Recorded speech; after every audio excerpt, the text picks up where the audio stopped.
Ceci est un livre audio autogénéré par Google. Première partie. Tension de la mémoire et enjeux identitaires. Émile Olivier, Les tensions de la mémoire et l'expérience de gravité existentielle. Kanate Daouda, Hobart and William Smith College, USA. Anagbema, Laughing River, en signe de profonde reconnaissance. Passage. Oui, ça a été aussi une expérience de gravité énorme parce qu'entre-temps j'ai eu des problèmes de santé, et ça transpire dans ce livre, Émile Olivier, Prestige, entretien avec Saint-Valentin Caous. Nous sommes tous des Caraïbes aujourd'hui, dans nos archipels urbains. Peut-être n'y a-t-il pour personne aucun retour possible dans un pays natal, seulement des notes de terrain pour le réinventer, James Clifford, Malaise dans la culture. S'il est vrai que l'identité n'est pas liée à l'origine, il n'en demeure pas moins vrai que toute littérature est tentée par l'origine. Lieu fantasmatique de l'innocence et de la pureté des recommencements, Joël Desrosiers, Théorie Caraïbe. Poétique du déracinement. Haïti où la négritude se mit debout pour la première fois, et dit qu'elle croyait à son humanité. Ces mots désormais célèbres d'Aimé Césaire sont devenus une référence essentielle dont l'évocation fait songer à la révolution qui a conduit la première République noire à son indépendance déclarée le 1er janvier 1804. Fondatrice au plan politique, cette déclaration de souveraineté est également considérée par plusieurs observateurs de l'actualité haïtienne comme un acte inaugural au plan littéraire.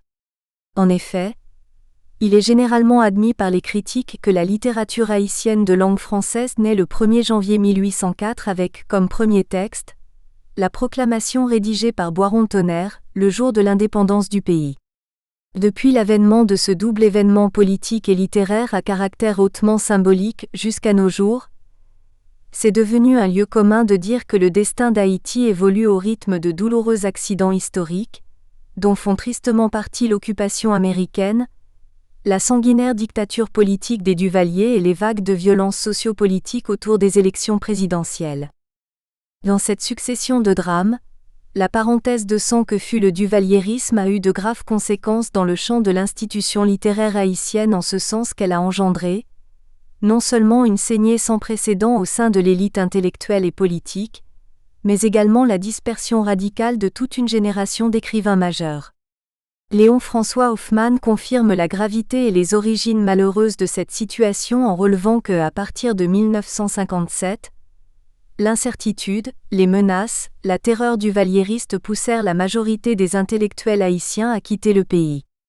Rares sont les écrivains qui ont évité l'exil pendant ces années sombres.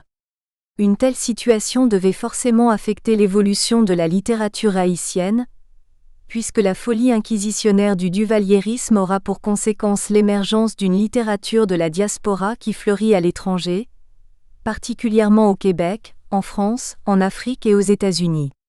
Cette abondante et complexe littérature de l'exil se développe parallèlement à une riche littérature de l'île qui, elle, s'épanouit à l'intérieur d'Haïti. Face à ce fractionnement du champ littéraire, Maximilien Laroche fait observer que la littérature en question évolue essentiellement sur une double scène de la représentation haïtienne, au-dedans et au-dehors du pays. Alors que sur la scène intérieure des écrivains comme Gary Victor, Franck Essienne et Lionel Trouillot sont vivement confrontés au drame existentiel et à l'urgence d'Haïti dans leur pratique d'écriture, à l'extérieur, des auteurs comme Gérard Étienne, Edwige Dantica, René Depestre et Dany Laferrière élargissent la vision de la littérature haïtienne en l'enrichissant de nouvelles résonances, en la réinventant dans leur expérience respective de l'exil. Parlant justement de l'itinéraire d'exil de ces écrivains, Bernard Magnier rappelle volontiers que l'immense majorité d'entre eux poursuit une œuvre profondément ancrée dans la terre haïtienne, même si les déracinements multiples les guident vers des situations d'errance et de partance sensibles aux fragilités existentielles et aux tentatives de retour. Dans cette lignée d'écrivains migrants, on retiendra particulièrement Émile Olivier qui demeurera à jamais l'une des voix les plus novatrices de la littérature néo-haïtienne qui bouillonne en diaspora. Décédé le 10 novembre 2002, à Montréal, des suites d'une crise cardiaque, cette figure de proue a de la vie de Joubert Satire, écrit une des œuvres romanesques des plus exigeantes de ces 20 dernières années. Ce faisant, il a laissé à la postérité une somme de créations impressionnantes et sublimes, au nombre desquels son roman Passage occupe une place de choix, en raison de sa triple qualité formelle, thématique et esthétique. La densité du texte n'a d'ailleurs pas échappé à la sensibilité critique de Hugues Saint-Fort, qui reconnaît en effet que Passage est un roman au souffle puissant où l'on retrouve les marques fondamentales qui vont consacrer Olivier l'écrivain le plus représentatif de la modernité des lettres haïtiennes. Ce n'est donc pas par hasard que cette œuvre a obtenu le Grand Prix du Livre de Montréal, en 1991. C'est qu'au plan artistique, Passage cristallise les douleurs de la mémoire haïtienne en même temps qu'il révèle le désir d'harmonie et l'utopie d'une communauté face à son devenir incertain. Fécondé par l'expérience de l'écrivain lui-même, Passage se veut ainsi une œuvre d'imagination délirante qui fait sa variation sur les différentes facettes de l'exil en mettant en scène les oscillations inquiètes de sujets migrants qui naviguent entre enracinement douloureux et errance salutaire, entre la conscience d'une perte et le désir d'une reconquête ontologique. La tension qui traverse ce mouvement dialectique témoigne de la relation pénible que les personnages migrants du roman, tels que Normand Malavi, Amparo Ducara, Leda Malavi, et les Boat People, entretiennent non seulement avec un passé trouble, mais aussi avec une altérité géographique qu'ils habitent dans la conscience d'une profonde étrangeté. Cette négativité donne tout son sens au rêve du retour et à la nostalgie auquel ces personnages recourent pour tenter de dissoudre le double sentiment d'aliénation et d'enfermement, qui légitime leur soif de fonder l'espace d'une complétude intérieure. M'inspirant de l'expérience de gravité de ces personnages exilés, je me propose de voir comment le roman Passage d'Olivier actualise la mémoire du pays natal à la fois comme révélateur d'un enracinement difficile et comme symptôme d'une quête problématique de l'identité. Dans cette hypothèse, la dynamique de la tension sera d'autant plus critique que la recherche d'identité en question fait de l'aventure des personnages romanesques l'événement d'une crise de conscience existentielle qui se noue au cœur des contradictions internes et sociales qui quadrillent le parcours migratoire des sujets exilés du roman. Suivant cette perspective, j'examinerai comment Normand se sert de la pratique de la marche et de l'expérience revuiste pour tenter de dénouer les nœuds des contradictions inhérentes à son expérience migratoire. Dans la même ligne de pensée, j'analyserai également les fonctions que la réactivation des traces mémorielles de l'origine exerce dans ce processus de dénouement qui engage par ailleurs l'enfance d'Amparo, tout autant que le destin de Normand face au devoir d'oubli de ses compatriotes auxquels son épouse Leda se plaît à le comparer. Passage évoque les vicissitudes des personnages exilés dans une narration débridée faite à partir de récits polycentriques, qui entraînent le sujet lecteur dans une féconde et riche traversée anthropologique.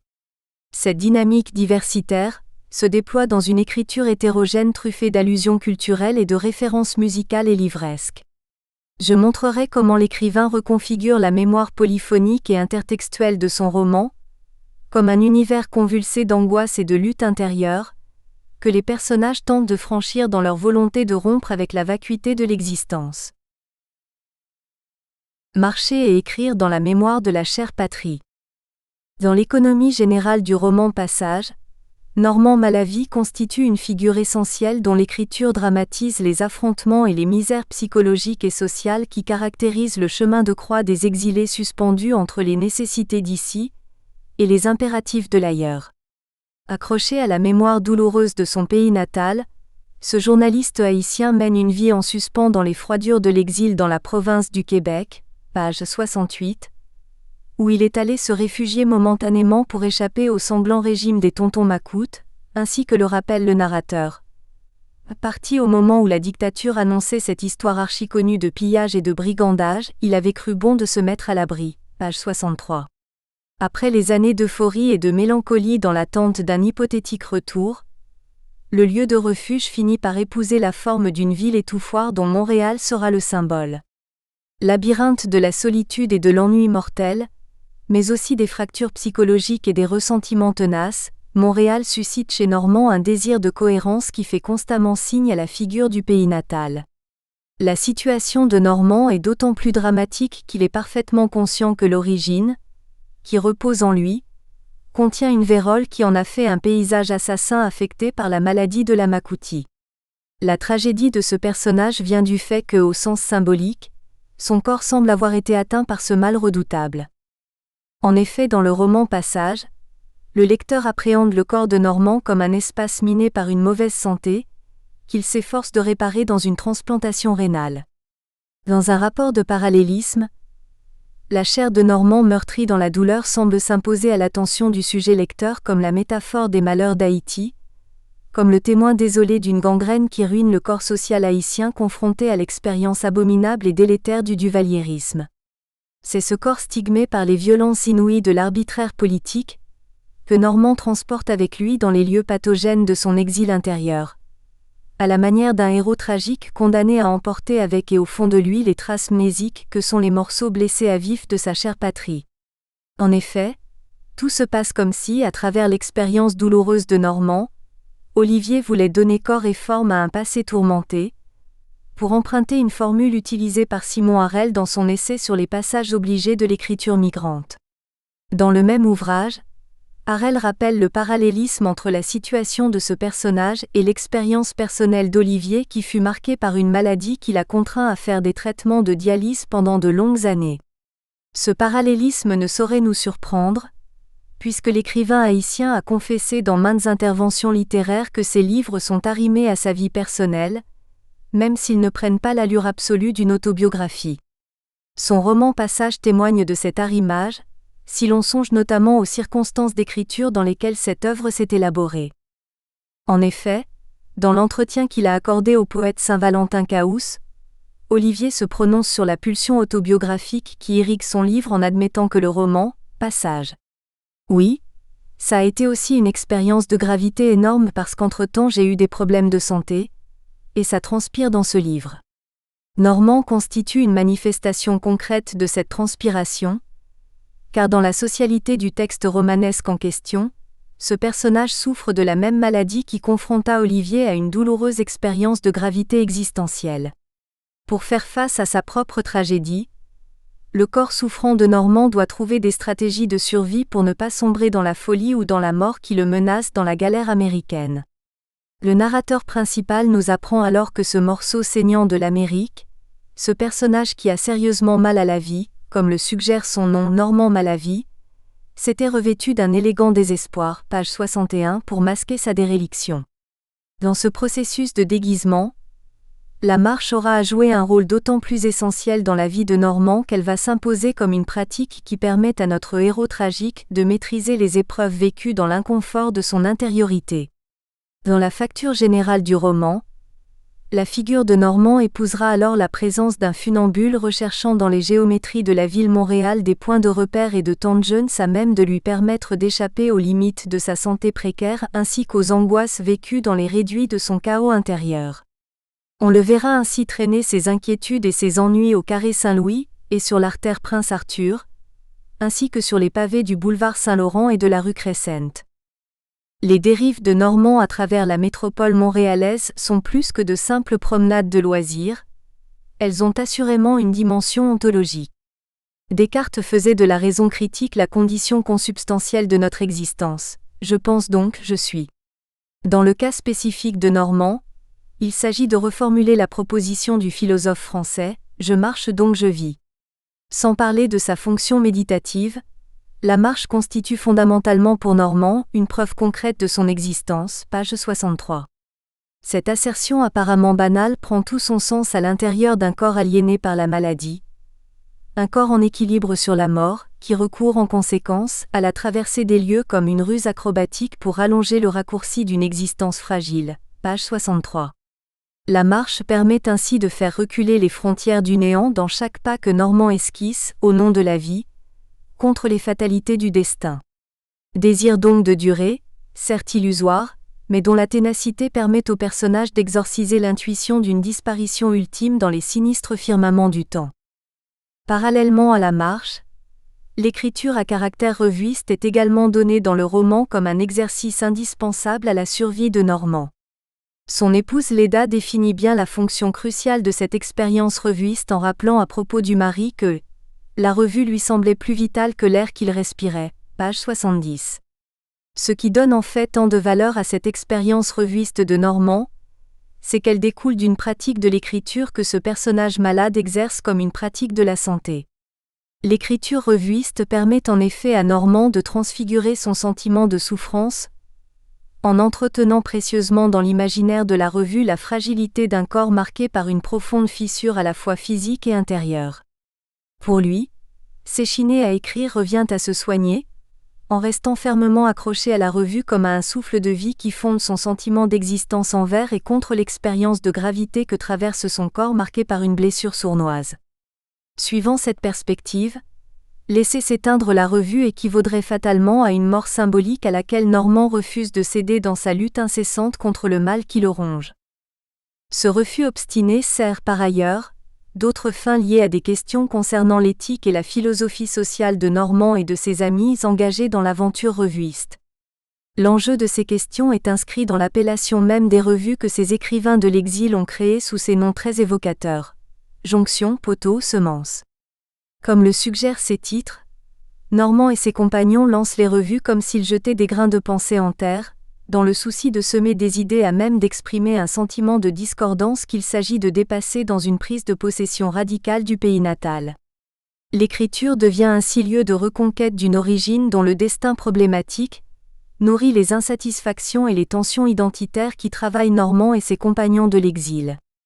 Comme semble le suggérer la métaphore verticale du poteau, il s'agit pourtant pour Normand et ses pairs de s'enraciner dans ces tensions, de trouver dans ces déséquilibres les conditions d'une renaissance non seulement à soi, mais aussi à la pluralité qui fonde notre sentiment de jonction à la vie et aux autres. Dans cette dynamique d'enracinement, la revue devient non seulement le frayage d'une ouverture à la différence, mais également un moyen intellectuel qui permet à Normand et ses collègues d'ouvrir un espace de sociabilité où ils peuvent se retrouver pour confronter et échanger avec l'extérieur leurs idées sur le destin du pays natal. Ces échanges se font dans le souci bien compris d'informer et d'enrichir un horizon d'attente déraciné, qu'ils tentent de brancher sur les enjeux idéologiques et politiques qui orientent l'avenir du pays natal. Mais bien au-delà de ces considérations dialogiques, l'expérience revuiste a également une dimension subversive. Elle donne à Normand et à ses amis l'occasion de dénoncer les pouvoirs liberticides qui étouffent toute forme d'indépendance et d'affirmation sociale. Au service de cet idéal, Normand, à titre de journaliste, recueille à Miami les tristes récits des naufragés de la mer, recense les corps rompus par les tragédies de l'exil, inventorie les mouvements de libération, dénombre les opprimés et les victimes de la Makouti. À un niveau plus profond, ces reportages héroïques correspondent à une forme de résistance motivée par un désir de justice enraciné dans l'injonction de ne pas oublier les horreurs du passé. Justice rendue aux fragments de vie blessés qui ont perdu la lutte contre les bâtardises des systèmes totalitaires. Justice rendue aussi à la mémoire de leur liberté qu'il faut tisser sur le pavois. Ce faisant, Normand s'impose à l'attention du lecteur comme un archiviste de la mémoire animé par une double exigence. D'une part, celle de conserver une tenace espérance au cœur ultime des défaites, page 98, et d'autre part celle de rétablir les infortunés de la terreur politique dans leur dignité humaine. Dans son engagement et sa détermination de sauver le timbre de ces voix inaudibles, le personnage de Normand corrobore et illustre parfaitement cette réflexion de Régine Robin, qui dans son analyse sur le sédiment de l'archive, relevait que les archivistes de romans comme personnages sont investis d'énormes pouvoirs. Dans le cas de Normand, la mémoire maintient en équilibre ce pouvoir qui n'est en fait que de nature symbolique. Dans le roman, ce pouvoir prend par ailleurs de l'amplitude dans la fonction que la mémoire joue également en tant que moyen de survie et de médiation culturelle. Dans Passage, en effet, les moments de nostalgie de Normand installent constamment le sujet lecteur sur des vagues de souvenirs qui le conduisent sur les traces mémorielles de celle qu'on appelait jadis la perle des Antilles. Qu'aimerait-il revoir ? Avant tout le vent caraïbe quand il mêle sa rumeur au chuchotement ininterrompu de la mer. Revoir Jacmel et ses maisons en dentelle de bois. Et surtout revoir Port-au-Prince, sa ville qu'il avait figée dans le temps et dans sa mémoire, page 65. Tourné vers le passé, ce désir de mémoire est lié à une exigence de cohérence sur laquelle la situation personnelle d'Olivier lui-même jette un éclairage intéressant. En quittant Haïti, je perdais d'un seul coup famille, amis, patrimoine, monuments. Il me paraissait essentiel dans un premier temps de m'accrocher à la mémoire d'une perte. La mémoire était la condition de ma continuité. Sur le mode fictif, Il en va de même pour son personnage Normand, pour qui la perte nourrit l'exigence d'une remémoration par le truchement de laquelle la question d'unité et de survie se noue au fond d'un espace étranger que ce sujet exilé essaie de maîtriser dans un jeu incessant de négociations culturelles. Dans ce processus de négociation, la mémoire s'impose comme un lien vital qui relie les divers moments d'une expérience personnelle. Sous ce rapport, elle permet à Normand, d'une part, de se reconnaître dans le présent en tant qu'entité subjective ayant auparavant vécu dans d'autres coordonnées géographiques, qui renvoient particulièrement à l'origine désertée, et lui offre d'autre part la possibilité de s'imaginer comme conscience héroïque qui avance finalement vers son destin, en poursuivant la marche de sa vie d'exil sous de nouvelles latitudes. Dans cette tension vers le futur, la mémoire s'offre à Normand comme un rempart contre l'oubli dont il se sert comme moyen d'action pour entretenir l'espoir d'un retour à Jacmel, avec évidemment le cœur chargé des 1000 richesses de l'errance. À ce sujet, le narrateur rappelle que Normand et bon nombre de ses compagnons d'exil, dont son ami You, ont nourri 20 ans l'espoir d'un retour à Jérusalem, luttant avec ténacité contre l'oubli, page 152. Dans cette réaction de défense, la réappropriation de l'origine s'opère par la médiation de la mémoire qui va abolir, annuler la distance à la fois géographique et temporelle dans un effort paradoxal de rapprochement imaginaire. Shmuel Trigano nous permet de mieux cerner les mécanismes qui sous-tendent ce paradoxe dans les réflexes de l'exilé confronté à l'absence, quand il fait remarquer que, en prenant de la distance par rapport à son paysage natif, la Terre apparaît comme une réalité distincte. L'expérience est étonnante. Cette terre aura encore plus de présence en lui lorsqu'il l'aura perdue et qu'il se la remémorera. Dans Passage, cette mise au présent du passé recèle un aspect négatif, qui s'impose à l'attention du sujet lecteur parallèlement à un devoir d'oubli magnifié par certaines figures du récit olivierien comme une sagesse qui nous préserve de la névrose mémorielle. Le refus de l'amnésie face au devoir d'oubli. Dans le roman, la lutte contre l'oubli se présente comme une stratégie qui permet à Normand et à ses amis de conjurer le sentiment douloureux de perte et de deuil inspiré par la séparation d'avec l'origine.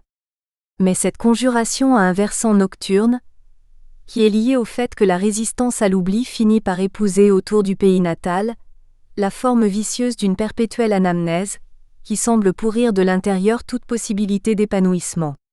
Tout se passe en effet comme si Normand et ses pairs étaient devenus prisonniers d'une mémoire écorchée, inspirant en l'occurrence le souvenir d'une origine blessée qu'ils habitent finalement comme symptôme de leur destin tragique.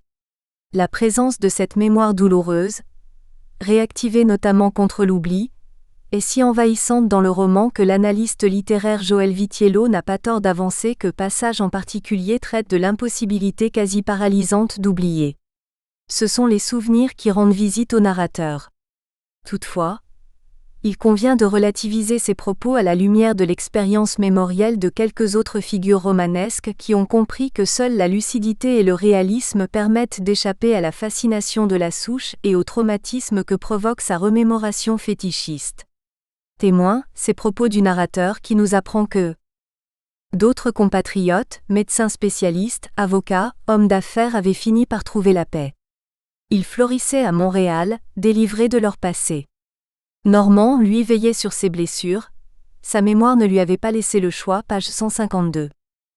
Le dolorisme mémoriel de Normand contraste avec la situation de ses compatriotes, qui semblent entretenir une relation pacifiée avec leur mémoire. La différence entre les deux situations repose sur le fait que Normand se rend victime de la mémoire, en se condamnant à prévenir l'oubli dans un désir absolu de persistance, là où ses compatriotes ont relativement réussi à échapper au piège de la rétrospection maniaque.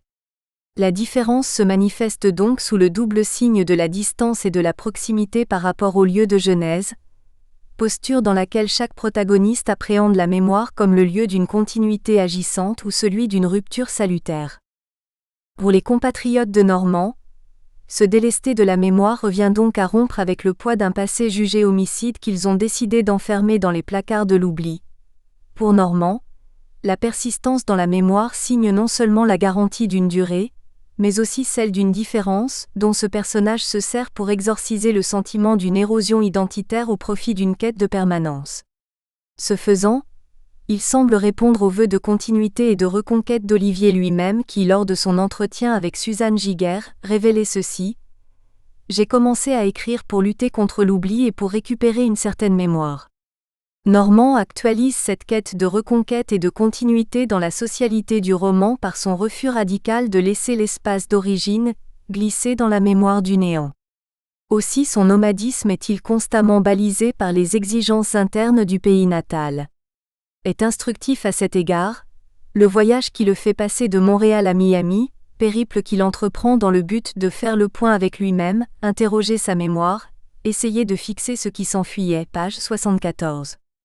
Dans cette recherche de soi, le choix de Miami est significatif en tant que lieu qui permet à Normand de briser les liens de sa réclusion forcée dans la gadoue de l'exil montréalais pour se rapprocher d'Haïti, pour revenir à sa genèse. Miami devient ainsi une marche intermédiaire dans sa quête d'identité vers ce lieu de vérité ontologique, où les Haïtiens ont surtout la chance de communiquer dans leur langue, d'honorer leur Dieu, et de célébrer leur folklore dans une mobilisation joyeuse d'essence. La traversée de Normand vers Miami correspond donc bien à une quête intérieure innervée par le sentiment d'une carence à laquelle cet espace symbolique lui permet d'échapper, notamment en se présentant comme espace privilégié de transition vers une assomption identitaire.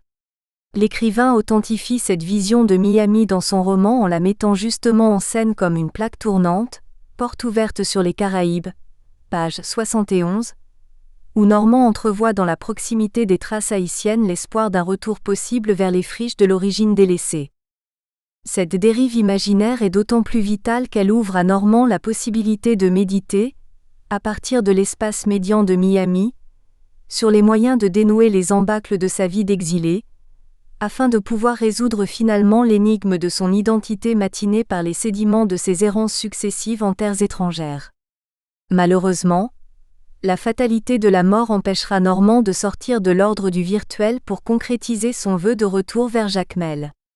Cette situation nous fait curieusement songer aux propos symboliques du narrateur principal qui avait pourtant prévenu que le crabe qui s'éloigne à une trop grande distance de la mer, quelles que soient ses fins secrètes, n'a jamais le temps de revenir, page 29. Prémonitoire dans le cas de Normand Malavi, cette sentence sur le retour impossible semble perdre ses vertus véridiques face à l'expérience migratoire d'Amparo, autre figure exilaire du roman qui réussit à effectuer, mais dans la désolation, le retour au vert paradis de l'enfance. Le retour contrarié vers la mémoire de l'enfance. Cubaine vivant à Vancouver, et fille de Syriens émigrés à La Havane, Amparo est un personnage féminin qui fréquente les eaux de l'émigration latino-américaine, page 38, ainsi que le rapporte le narrateur.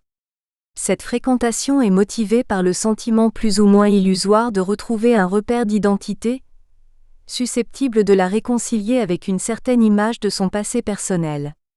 Le repère en question conduit la mémoire du sujet lecteur sur les sentiers et l'histoire d'une enfance qu'elle savoura autrefois dans le giron de l'espace cubain articulé autour de la figure de La Havane. Dans le roman d'Olivier, cette figure va alors jouer un rôle primordial dans la recherche d'identité en tant que symbole privilégié d'une plénitude originelle, dont Amparo a été dépossédée par la décision de son père de s'exiler de l'Amérique latine vers l'Amérique du Nord. La dépossession en cause nourrit chez l'héroïne un sentiment d'arrachement, et dans le sentiment dont il est question ici, existe le passé, les souvenirs, la mémoire, qui jouent le rôle d'excitant, de fibres qui font vibrer la personne qui souffre d'une perte et d'un deuil, non compensés par l'acquis du présent, pour emprunter une expression que Clément Moisan et Renate Hildebrand évoquent dans leur essai à propos notamment de la problématique générale du déracinement. Le manque va ainsi inscrire en Amparo une coupure intérieure qui va, elle, engendrer dans l'âme de ce personnage féminin une profonde rancune contre son père, à qui elle reproche sévèrement d'avoir déserté la Havane de ses fantasmes. Pour parler de son père, la jeune fille esquissa une moue de dédain. Elle ne lui pardonne pas d'avoir laissé Cuba, page 38. Ce discours de ressentiment prospère dans la double conscience d'une faute et d'un abandon qu'Amparo rêve de réparer en réintégrant les lieux de son enfance pour revoir l'île de la canne à sucre et du pachanga, revoir ses camarades de classe qu'elle n'arrivait pas à imaginer adultes, page 38. La scission avec Cuba va ainsi inviter à une valorisation du passé qu'Amparo cultive dans un travail compensatoire de l'imaginaire sur l'origine, avant d'inscrire proprement son voyage dans l'ordre du réel. Le sujet lecteur la surprend ainsi en train de se livrer à des jeux d'évasion, ou à travers les réminiscences fragmentaires d'une fillette, elle reconstruit le souvenir de la Havane éclatante de blancheur dans une ambiance de jardin féerique, qui est joyeusement animée par l'envol des papillons, le bourdonnement des guitares et la musique des fêtes foraines. La tentation est trop grande pour ne pas revisiter ce pays des merveilles, qui fait songer à une sorte de paradis terrestre. Elle entreprend le grand voyage vers la Havane, avec l'espoir de parvenir à une harmonie et à une nouvelle conscience de soi, au-delà du sentiment d'aliénation vécu hors de Cuba. Mais la Havane devient rapidement une terre où Amparo va éprouver un double sentiment d'exil et de déréliction dans lequel elle va malaisément explorer le royaume de l'enfance au point de l'habiter dans le désenchantement du monde. Quand elle y est retournée, la ville sentait le cani, une odeur de pourri en suspens dans l'air. Les pierres des statues s'étaient effritées, page 39. La désillusion d'Amparo nous renvoie à une image dépassée de la Havane, c'est-à-dire radicalement différente de celle à laquelle elle avait jadis confié son innocence et ses beautés, ses vœux et ses impressions d'enfance. Amparo entreprend donc le projet de voyage dans le but de se reconnaître dans ce passé immobilisé dans sa mémoire de l'enfance, d'y retrouver une confirmation de ses perceptions intérieures. Dans ce mouvement de retour, elle ignore totalement que la personnalité de la Havane s'est transformée au rythme de l'évolution de sa propre identité à elle. Jean-Yves et Marc Tadier permettent de bien cerner le dynamisme interne de cette distorsion entre le passé et le présent, en relevant justement que si la mémoire est en constante évolution, certains souvenirs restent figés, intacts ou idéalisés alors même que la réalité change. Les images associées à son royaume de l'enfance ayant donc subi l'usure du temps, Amparo retrouve la Havane dans une trahison de la mémoire, qui connote le contraste douloureux entre la Havane du passé et celle du présent. Certes, son expérience de retour correspond à une expérience de la perte, celle du jardin intérieur, mais elle a une valeur positive de découverte qui la libère du mythe d'un passé révolu, en lui offrant la possibilité de faire le deuil des illusions de son enfance. En ce sens, ce retour correspond à une reprise de soi dans laquelle le personnage féminin ici en question consomme une rupture épiphanique qui va alléger sa mémoire romantique d'un lourd fardeau, rupture qui sonne justement dans ces mots mouillés de déception. Jamais plus je ne pourrai vivre à la Havane, page 41. À l'instar d'Amparo, beaucoup d'exilés font l'expérience de cette impossibilité qui nous fait songer à la sage maxime d'Héraclite citée justement par Olivier: on ne peut pas se baigner deux fois dans le même fleuve. La deuxième fois, le fleuve a changé d'humeur alors que le personnage s'est transformé depuis la première plongée. Le mobilisme philosophique et réaliste d'Héraclite renferme une vérité implacable que les brûlures de l'absence et du manque ne permettent pas toujours aux voyageurs de l'exil de méditer sereinement. Délabrés par des conditions de travail éprouvantes, humiliés par le racisme rampant du pays d'accueil, travaillés par un profond sentiment d'aliénation, ces naufragés de la vie n'ont parfois d'autre recours que de s'agripper à la mémoire d'un passé certes lointain, mais dont la vision à la fois fascinante et mélancolique leur permet de sublimer le drame intérieur qui les décentre autant que les abominations humaines qu'ils essuient dans l'ordinaire de leur vie quotidienne. Olivier énonce cette dynamique de l'errance dans un imaginaire de la tension, où la mémoire de l'écriture évolue au rythme d'une passion polyphonique inséparable d'une ronde intertextuelle, qui est exécutée sous le sceau d'un abondant tissage de références à la fois culturelles, littéraires et musicales. Passage dans les mémoires d'une écriture polyphonique. Dans un entretien accordé à la revue montréalaise Prestige, Olivier évoque sa passion pour la polyphonie dans une atmosphère de progressisme d'ordre esthétique, en la reliant à son désir de transgresser les frontières de la littérature haïtienne, la sortir de son étroitesse pour en faire une littérature moderne dont l'essence viendrait enrichir le parfum de la littérature universelle. La polyphonie à la Brecht, précise-t-il, serait l'un des outils esthétiques qui permettent de réaliser cette tension vers l'universel, c'est-à-dire vers le multiple. Suivant une inspiration personnelle, Olivier récupère cet outil moderne au service de son roman Passage, que le lecteur voit ainsi évoluer au rythme d'une pluralité d'événements relatés à partir d'une variété de points de vue. Partition à plusieurs instances narratives, Le roman prend ainsi en charge des récits éclatés que l'écrivain orchestre principalement autour de la menée massive des Boat People vers la Floride, de l'expérience diasporale de Normand, et du périple migratoire d'Amparo et de Leda, aventures qui sont péniblement vécues par ces personnages dans ce que Jean Basile nommait le triangle de l'exil, et qui renvoient à Port-au-Prince, Montréal et Miami dans l'ordre de la fiction romanesque.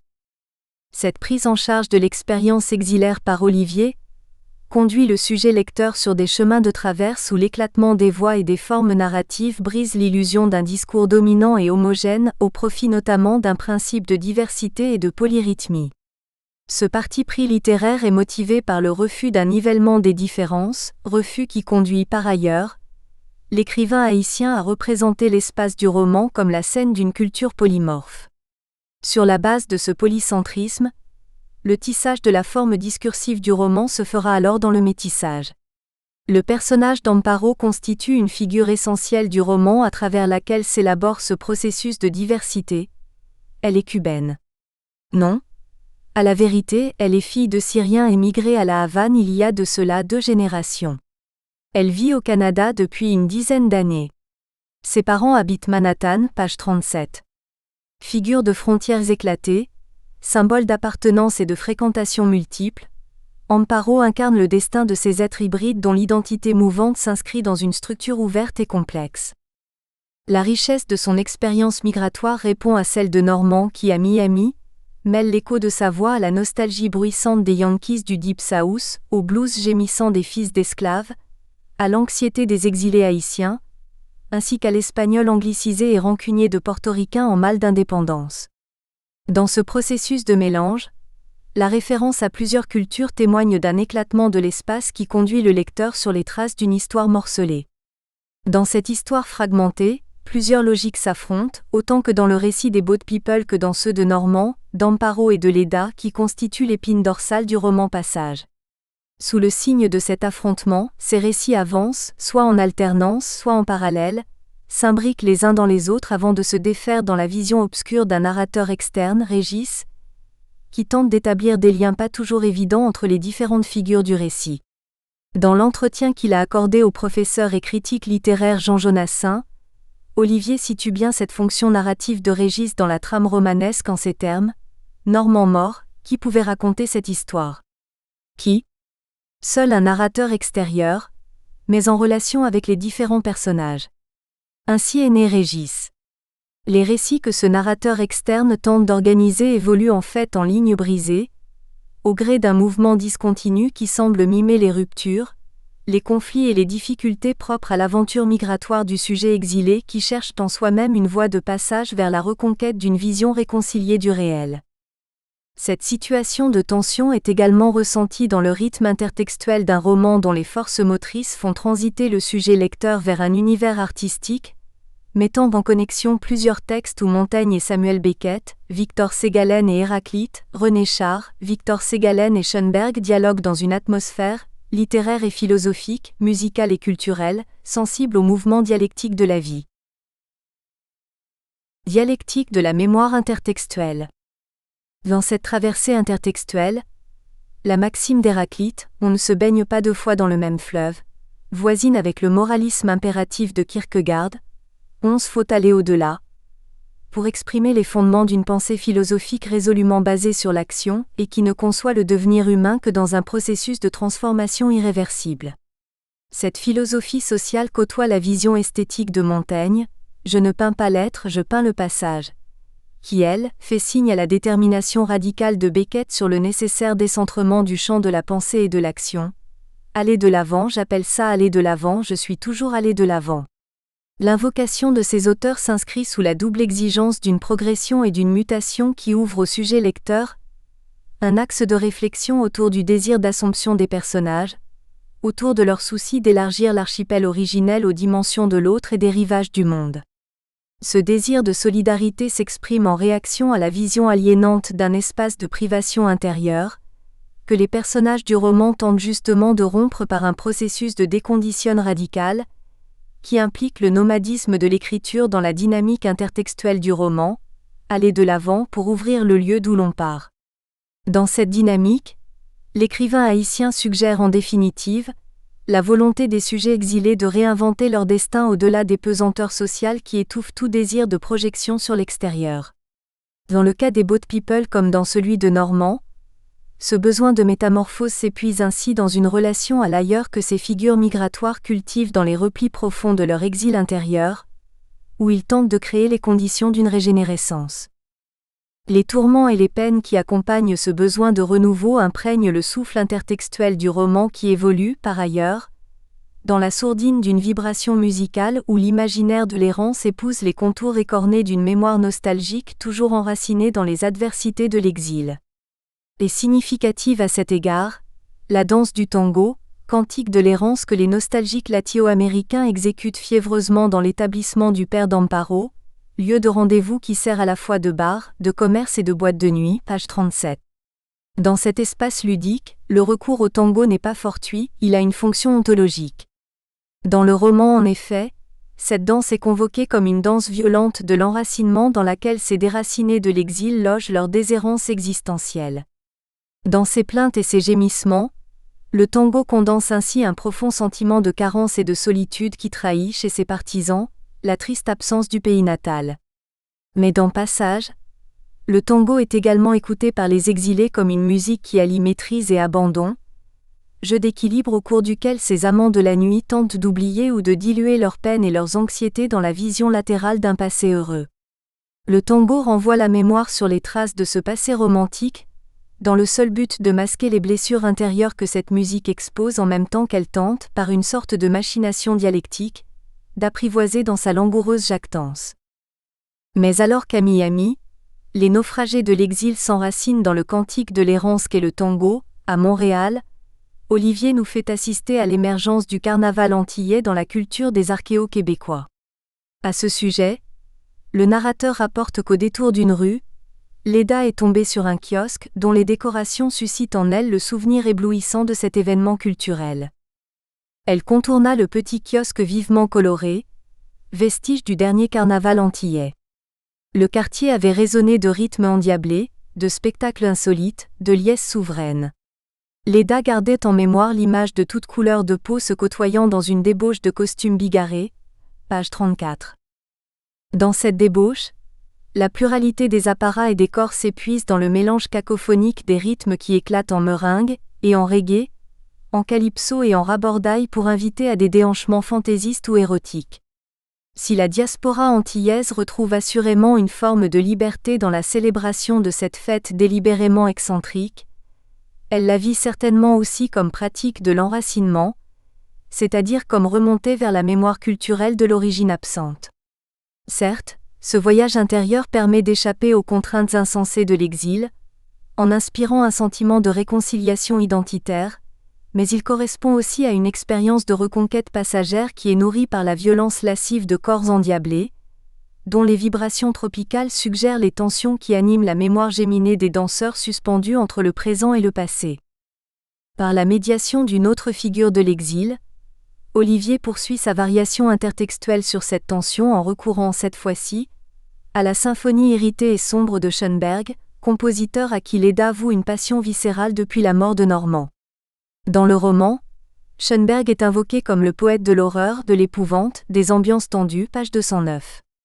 Il intervient dans l'univers intertextuel de l'œuvre comme pour transfigurer, sous le signe de l'ambivalence, le sentiment de vacuité que Léda éprouve face à son malheur.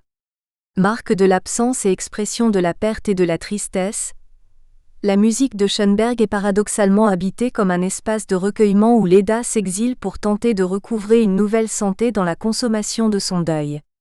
Les difficultés qui marquent ce processus de recouvrement sont suggérées par les sanglots noués et tristes de la musique de Schoenberg, que nous imaginons Léda écouter à l'orée d'un silence embué par les larmes de son oraison funèbre.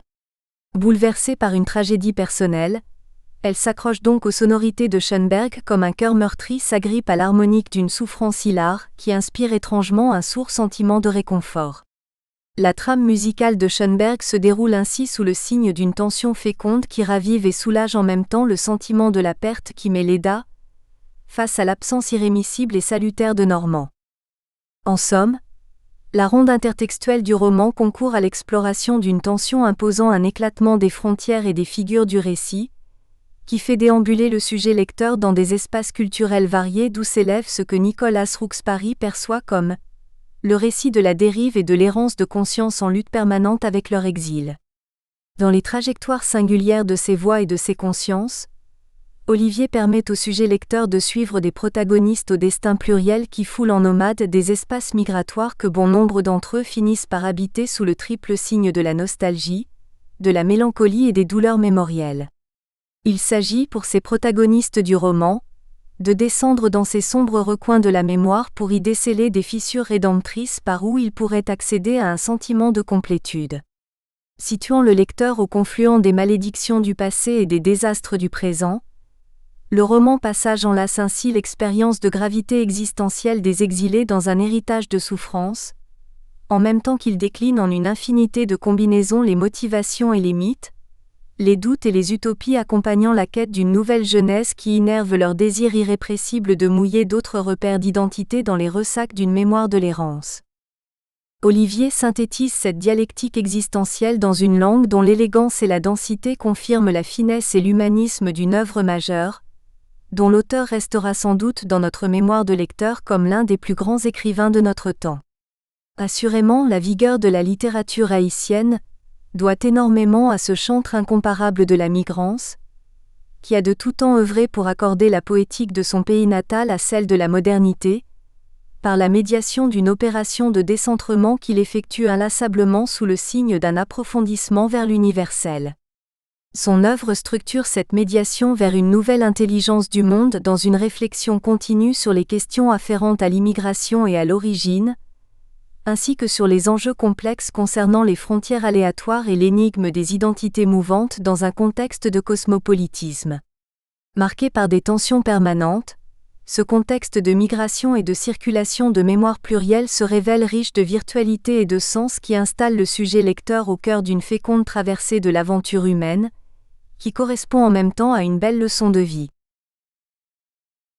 Identité métisse, mémoire et fiction chez Henri Lopez. Adama Coulibaly, Université de Cocody, Abidjan. Le champ des études structurales a fondé sa pertinence et sa rigueur sur des binômes majeurs, langue et parole, récit et discours, syntagme et paradigme, dont l'une des conséquences a été le rejet de l'autobiographie en tant que forme littéraire au sens strict. L'argument reconnu et admis du débordement de l'identification du narrateur au personnage principal par l'identification problématique, qui s'appelle les fondements de la théorie de la fictionnalité de l'œuvre littéraire, de l'auteur au narrateur était largement répandu. Critiqué en structuraliste, c'était s'inscrire dans la rigidité de l'opposition intralittéraire entre fiction et diction. Une telle lecture relève bien du positivisme logique, que John R. Searle reproche aussi bien aux critiques littéraires en général qu'aux déconstructionnistes en particulier. En poussant cette opposition à l'excès, il ne pouvait s'empêcher de formuler ce jugement plein de bon sens. Il n'y a plus désormais que le libre jeu des signifiants. L'extrême limite réside dans l'affirmation de Geoffroy Hartmann au terme de laquelle c'est au critique et non pas à l'artiste que revient désormais la tâche créatrice première. De fait, le roman prend naissance dans les récits épiques dont la référentialité est souvent indiscutable. Définir donc le roman comme forme particulière de récit, selon l'expression de Butor, ne remettrait pas en cause sa fictionnalité. Searle pose que la caractéristique essentielle d'un texte de fiction est d'être une assertion non vérifiable, mais déclinerait plutôt sa spécificité identitaire. Dans le cadre du roman négro-africain, George Ngale, à partir de la notion lancée par Ricoeur, analyse l'identité narrative comme une sorte d'identité à laquelle un individu ou une communauté accède par la médiation du langage, notamment par l'exemple des textes romanesques et narratifs saisis comme totalité.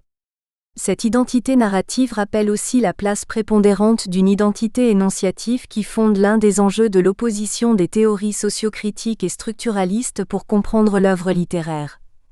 Choc de la rémanence de l'auteur et de l'immanence du sens du texte. La question du qui raconte, en littérature rebondit à l'ère du soupçon, pour saper les fondements d'une totale immanence du texte romanesque. L'incomplétude, l'indécidabilité de l'énoncé fictionnel pose des certitudes minimales qui deviennent des réalités du texte littéraire. Cette problématique identitaire peut être aiguë chez un auteur comme Henry Lopez, un métis qui met en scène des narrateurs métis dans 2 de ses romans, Le chercheur d'Afrique et Le lys et le flamboyant. Ces 2 romans semblent occuper une place spéciale dans le pacte fantasmatique de Lopez, où la thématique du métissage évolue sur le mode majeur. Dans Le chercheur d'Afrique, le narrateur André dissémine des indices qui permettent de le percevoir comme une fictionnalisation de Lopez, alors que la mise en scène est plus technique dans Le lys et le flamboyant. Là, Noël Victor Augagneur-Wang, le narrateur métis, s'en prend à un certain Henry Lopez, personnage intratextuel, qui aurait fait une biographie imparfaite et médiocre de l'héroïne, la métisse nommée Colley. Le constat est qu'une dynamique identitaire, dans la double assertion ébauchée ci-dessus, s'attache au pas des artifices du maquillage fictionnel où le jeu de Lopez émerge dans le pacte fantasmatique des œuvres. Notre postulat, fondé sur la relecture de la dichotomie univers fictionnel-univers social, est que la problématique du métissage, lue comme crise et quête de l'auteur, produit un nouveau discours romanesque échappant aux limites de l'autobiographie séculaire. L'on aboutit à une autofictionnalisation de Lopez. D'où notre démarche en 2 parties qui vont porter sur les narrateurs métis et le ressurgissement de la mémoire, d'une part, et le jeu de l'hybridité comme reconstruction d'autre part. Narrateur métis et le ressurgissement de la mémoire. André raconte son histoire dans Le chercheur d'Afrique, tandis que Noël Victor Augagneur-Wang tente dans Le lys et le flamboyant de reconstituer une biographie plus crédible de Colley. Alors que le nom propre de personne est posé de façon générale en littérature comme un trait de cohésion, de lisibilité, l'on observe dans ces textes une sorte de fluctuation, d'identité flottante. Vers une identité flottante. L'identité flottante de ces narrateurs est le premier pas pour aborder la reconstitution biographique de l'auteur. En effet, le système nominal des 2 narrateurs est composite. À croire que l'auteur était à la recherche de l'expression du métissage des narrateurs. Ainsi, André Leclerc, dans Le chercheur d'Afrique, est appelé dans l'univers négro-africain Andélé, nom dérivant d'une construction épanthétique de André. Andélé est utilisé aussi bien par sa mère, son oncle Ngantsiala que ses compagnons de jeu. Relevons aussi que le patronyme joue sur le tableau de l'ambiguïté, Leclerc ou Leclerc, page 17, et complique un peu plus la recherche du père. André Leclerc est aussi Okana André, nom proposé pour brouiller les pistes aux colonisateurs qui le cherchaient pour le scolariser. Nom camouflage aussi bien en Afrique qu'en Europe, où se rendant compte que le grand-père de Fleur, le sien également se prénomme aussi André, il demande qu'on l'appelle Okana, page 251. Cette stratégie de camouflage permet de lire au moins 2 baptêmes du même personnage, l'un par les soins de son père, le commandant César Leclerc, l'autre par son oncle Ngantsiala. Oublie ton nom roupéen, si quelqu'un le prononce près de toi, même pour s'adresser à un homonyme, est l'attitude du sourd. Sinon gare à la foudre. Si quelqu'un te dit qu'il s'appelle Andélé ou Leclerc, dis-lui seulement bonjour de la tête. Ne lui donne pas la main. N'en fais pas un ami. Sinon gare à la nuit, page 177. Un niveau de l'analyse peut être évoqué comme celui de la fantaisie sémantique, mais aussi du camouflage, lorsque le narrateur se présente sous le nom de Lebrun, page 265, pour prendre rendez-vous avec le docteur Leclerc, son père. Fantaisie onomastique, vérité raciale ou chromatique. Et il se présente à son cabinet sous le nom d'Okana, André Moïse. Sans atteindre le même sommet dans l'art de camouflage onomastique, Augagneur, dans Le lys et le flamboyant, porte également une série de noms ou de pseudonymes. Ainsi, pendant qu'on note un gommage de son patronyme Wang tout le long de sa narration, ses proches l'appellent Sinoa en raison de son ascendance chinoise. Ici aussi, l'épantèse est manifeste. Noël Victor Augagneur-Wang est bien conscient de l'étrangeté de son nom dans son Congo de naissance. Étrangeté dans la composition. Il y a quelque chose d'insolite dans cette alliance de prénoms chrétiens et de noms chinois, page 87. Étrangeté et difficulté d'un éventuel classement dans la nomenclature des patronymes et ethnies bantoues. Ne me demanderait-on pas des comptes sur mon identité, sur mes origines? D'où vient ce nom inconnu dans nos 40 tribus? Page 134. À l'analyse, Cette œuvre ne perd rien dans ce jeu de la confusion onomastique, au regard de l'histoire des identités de Kolélé, le personnage principal. Métis, Kolélé, bonjour en langue bantoue, est né Simone Ragonard avant de devenir dans les années 30 Simone Fragonard pour pouvoir bénéficier des facilités liées à l'octroi de la nationalité française. La condition était posée par la métropole, page 296. Monette. Le diminutif de Simone traverse tout le texte et sa vie mouvementée d'artiste et de militante politique lui a fait prendre des identités diverses. Barbara, Déborah et peut-être Betty, page 214, Limène, Winnie Sullivan, page 314, Malembe ou Alomata, la Dulcinée de Lomata, page 323. L'expression du métissage des narrateurs s'ancre fortement dans le discours de leur nom, un discours qui les présente comme des personnages aux identités fluctuantes, variant souvent au gré des unions conjugales de leur mère. Né entre les eaux, homme de la symétrie, le chercheur d'Afrique, page 297, ou poisson d'entre deux eaux, le lys et le flamboyant, page 56. Ces narrateurs métis sont conscients d'être des frelatés de toutes les races et avec des identités truquées, le lys et le flamboyant, page 325. Une marque de l'expression de l'identité métisse est ce système nominatif fluctuant, signe de la difficulté du métis de façon générale. Tout se passe comme si l'auteur voulait recourir à l'expression du métissage des narrateurs pour restituer, par touches successives, une image éclatée de sa propre biographie. Le jeu U, des formes éclatées du biographique lopésien.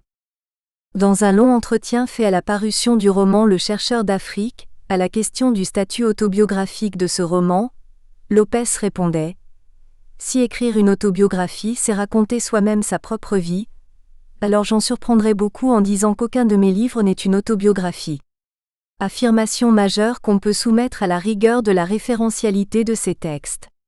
La référentialité s'attache au statut sémantique du texte. On observe comme un jeu de cache-cache qui permet de dévoiler des éléments biographiques de Lopez. En effet, la référentialité récurrente du métissage pose les balises d'une reconstitution de l'identité métisse de Lopez. Dans Le lys et le flamboyant, un personnage métis nommé Henri Lopez, désigné par Achiel en référence à ses initiales, réunit nombre de détails de la vie de l'entité extradiégétique, l'auteur Henri Lopez. Métis congolais, membre de la FEANF au cours de sa formation en France, il a participé au gouvernement du Congo, page 387. Et si l'auteur a été directeur adjoint de l'UNESCO, le personnage intertextuel, auteur également, dans la page excipitale rappelle au narrateur qu'il est attendu à l'UNESCO pour une réunion. Et le narrateur, au gagneur, énonce souvent des propos qui sont autant d'intertextes liés à Lopez, entité sociale. Par exemple, la dissolution des âmes prenant naissance dans l'esprit des hommes, c'est dans l'esprit des enfants qu'il faut élever les défenses de l'authenticité, est tributaire dans sa syntaxe et dans son esprit des manifestes de l'UNESCO qui disposent que les guerres prenant naissance dans l'esprit des hommes, c'est dans l'esprit des hommes qu'il faut bâtir les défenses de la paix. Quand Lopez soutient « On m'a pris pour un Antillais, pour un Malgache, pour un Latino-Américain, pour un Arabe, même une fois pour un Indien », il nous revient en mémoire les souvenirs d'André dans Le chercheur d'Afrique. En effet, le narrateur personnage affirme « Même Cagny, la première fois me prit pour un Antillais », page 37, et plus loin il se fait arrêter par la police nantaise à la recherche d'un félaga, page 197. Une autre faille à l'affirmation est bien la convocation constante de l'intertexte historique dans ses œuvres. 3 longs extraits des carnets de voyage du docteur Leclerc, le père du narrateur, tentent de donner une autre lecture du nègre dans le contexte de la colonisation. Ces extraits qu'on peut rapprocher du mouvement négrophile objectif des années 1930 en France, soulignent une présentation améliorative du père aimé. Ainsi, la construction, contrairement à la tendance de l'époque, gouverne comme un souci de vérité historique. La fonction assertive de la lecture des travaux de son père est nette. César Leclerc se propose de restituer à la réalité sa véritable dimension, page 27. Le médecin César Leclerc fait dans ses carnets de voyage des annotations sur nos champs qui diffèrent des clichés répandus dans la littérature coloniale d'alors et d'aujourd'hui, page 113. Une telle propension à la convocation de l'histoire, ou de l'ethnographique, est présente aussi dans Le lys et le flamboyant ou la reconstruction de l'image de Kolélé, la nationaliste, figure de proue du combat anticolonialiste, s'inscrit dans un souci de faire entendre la voix de la véritable Kolélé. C'est bien ce que soutient le narrateur quand il affirme ceci. Moi, c'est la vie réelle de cette femme que je vais vous raconter, page 8. Et la présence de nationalistes de renom, Lumumba, Sékou Touré, Nkrumah ou Che Guevara, tout compagnon de Kolélé, apparaît comme une logique d'authentification des faits et de certification de l'aura historique de cette militante métisse inconnue. Il y a bien un souci permanent d'historicisation des récits, qu'on ne peut pas ne pas rapprocher de la formation de base de l'auteur, il est historien. Subrepticement, cette formation envahit ces récits pour s'imposer comme une dominante de l'écriture. Lacan appelle stade du miroir le moment où l'enfant se reconnaît dans le miroir où la surface reflétante lui renvoie son image. En partant du critère rigide de la triple identité d'auteur, de narrateur et de personnage central qui fonde l'autobiographie, l'on constate une sorte de répudiation ou de négation de la dynamique du miroir chez Lopez. Cependant, un fort procédé de réminiscence, de convergence, de similarité existe pour parler d'une remontée de biographique. Cette remontée s'élabore dans la conscience identitaire d'une hybridité donnée dans les textes romanesques, comme code de lisibilité et donc de reconstruction subjective. Le jeu U, de l'hybridité comme reconstruction. La question de l'identité en s'attachant à l'instance narrative produit fondamentalement un sentiment de sophistication de l'écriture. L'enjeu de cette écriture qui tente de dire la crise de l'auteur produit un discours autofictionnel où l'identité trouble ou fluctuante s'accroche à la technicité de l'intertextualité. Vers l'autofiction ou la parodisation du jeu. Rigoureusement définie, l'autofiction présente deux formes essentielles. Selon Le Carme, au sens large, l'autofiction associe le vécu à l'imaginaire. Ici, la fiction affecte le contenu des souvenirs et au sens strict, il s'agirait d'un récit de faits strictement réels, où la fiction porte non pas sur le contenu des souvenirs évoqués, mais le processus d'énonciation et de mise en récit. L'autofiction s'inscrit dans les frontières des relations minimales découlant d'un rapport triadique qui établit que auteur égale narrateur égale personnage principal. Une telle vision des choses est renfoncée par la dérision qui frappe l'expression du moi chez Lopez. Comprendre Lopez comme une sorte de porte-flambeau de l'identité métisse, représentation métonymique, induit son souci de dire la condition des siens. On note par exemple que la mère de Kolélé, après l'enterrement de cette dernière, incite aux gagneurs à narrer leur histoire. Ma Eugénie m'a supplié de raconter notre histoire et de ne pas laisser la vie de sa fille se décomposer dans les sables du cimetière d'Itatalo, page 23. Il faut raconter l'histoire des mulâtres, page 26. L'on constate la même nécessité d'écrire chez André inspiré par la vie de combattant de son beau-père, Joseph Veloso, un métis iconoclaste. Peut-être Joseph sera-t-il le personnage central de mon premier roman ? Page 180. La crise de l'identité métisse produit des exemples intertextuels internes, qui sont très saisissants et révélateurs. Augagneur rencontre un personnage ayant les mêmes traits qu'Henri Lopez, le personnage intratextuel. Il le décrit comme un Lopez aux yeux verts, page 312, mais il se nomme André Leclerc. Plus intéressant, ce dernier avoue être un chercheur d'Afrique. On peut ainsi poser l'égalité, Lopez égale André, et si Lopez n'est pas André, il est au moins son frère, au regard des insinuations d'André qui laissent penser qu'il est le fils adultérin du père de Lopez, page 314.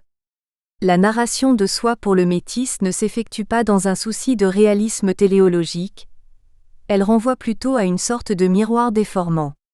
C'est bien pour cela que nous parlons de parodisation du jeu, parodie étant entendue ici comme une exploration de la différence et de la ressemblance, et qui invite à une lecture plus littéraire, à une prise de conscience des codes littéraires. Toute la trame de l'histoire, le lisse et le flamboyant se rattache à ce jeu du noircissement de l'image de Lopez. S'élevant contre les habitudes et la biographie de Kolélé proposée par Lopez, Augagneur tient un discours où il le fustige en tant que piètre biographe peu scrupuleux du détail et de la vérité. Discours satirique à la limite de la diatribe dont nous relevons ici quelques fragments. Dans ces pages qui ne reposent sur aucune source digne de foi, Lopez sacrifie à tous les procédés, page 290. Comme veut nous le faire accroire Lopez, page 290. Dans leur Kolélé, Lopez et Marcia Wilkinson, sans fournir date ni événement précis, page 307. Il serait bien sûr trop facile de relever le grotesque de la psychanalyse à la petite semaine des auteurs de Colélé, page 307. La biographie fabriquée par Achiel, page 308. Certains passages sont des démontages systématiques des écrits d'Achiel alias Lopès, et aboutissent à un portrait au vitriol, une caricature grossière. Pour Augagneur, Lopès, dont il connaissait la forfanterie, page 166, faisait le pan. Il s'est façonné une biographie de circonstance, ce maquillage a évidemment pour but de lui conférer une légitimité nationale, page 133. Et plus loin nous relevons que Lopès n'était pas en mesure d'assumer sa condition de métis, il imitait l'accent parigot, page 136. C'est un véritable tricheur qui cherche à dominer, page 150. Tout ceci justifie qu'il le désigne péjorativement comme un animal ou use d'un ton tout ironique dans un style dialogique. Mon cher Lapès, page 135. Le lys et le flamboyant est bien le lieu d'un règlement de compte à Lopès. Une sorte de contre-champ, d'où la notion de parodie, pour dévoiler les faiblesses de Lopès qui a toujours fait ombrage à Augagneur. En réalité, le statut du jeu narrant dans cette œuvre est construit sur le principe du miroir. L'intériorité de ce jeu du miroir est parlante. Nous espérons que vous avez apprécié cet aperçu. Pour continuer à écouter ce livre audio sur Google Play Livres, utilisez le lien dans la description de la vidéo.